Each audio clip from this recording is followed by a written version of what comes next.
ആര്യാടൻ ഷൗക്കത്ത് നിലമ്പൂരിൽ UDF സ്ഥാനാർത്ഥിയാകും. DCC അധ്യക്ഷൻ VS ജോയിയെ തഴഞ്ഞാണ് KPCC തീരുമാനം. സീറ്റിനായി കോൺഗ്രസിലെ കടുത്ത മത്സരം വിജയിച്ചാണ് ആര്യാടൻ ഷൗക്കത്ത് വീണ്ടും നിലമ്പൂരിൽ മത്സരത്തിനിറങ്ങുന്നത്.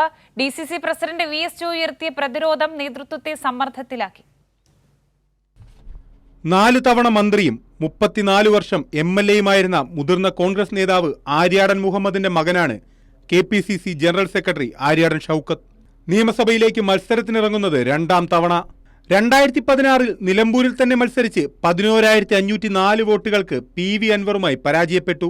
PV അൻവറിനൊപ്പം നിന്ന് DCC പ്രസിഡന്റ് VS ജോയി വലിയ സമ്മർദ്ദമാണ് സ്ഥാനാർത്ഥിത്വത്തിനായി ഉയർത്തിയത്. ഇതിനിടെ അന്തരിച്ച മുൻ DCC പ്രസിഡന്റ് VV പ്രകാശിന്റെ മകൾ വൈകാരിക ഫേസ്ബുക്ക് പോസ്റ്റുമായി രംഗത്തെത്തിയത് നേതൃചർച്ചകളിൽ പ്രതിസന്ധി സൃഷ്ടിച്ചു. 2021 VV പ്രകാശിന്റെ തോൽവിക്കിടയാക്കിയത് ആര്യാടൻ ഷൗക്കത്തിന് ഇടപെടലാണെന്ന് കോൺഗ്രസിൽ വിമർശനമുയർന്നിരുന്നു. ഇത് ഓർമ്മിപ്പിക്കുന്നതായിരുന്നു കുറിപ്പ്. പാർട്ടിക്കുള്ളിലെ ആദ്യ പോരാട്ടം വിജയിച്ചുവെങ്കിലും പ്രവർത്തകരുടെ അമർഷം മറികടന്ന് വിജയത്തിലെത്താൻ പ്രതിസന്ധികൾ ഇനിയുമേറെയാണ്. കൈരളി ന്യൂസ്, മലപ്പുറം.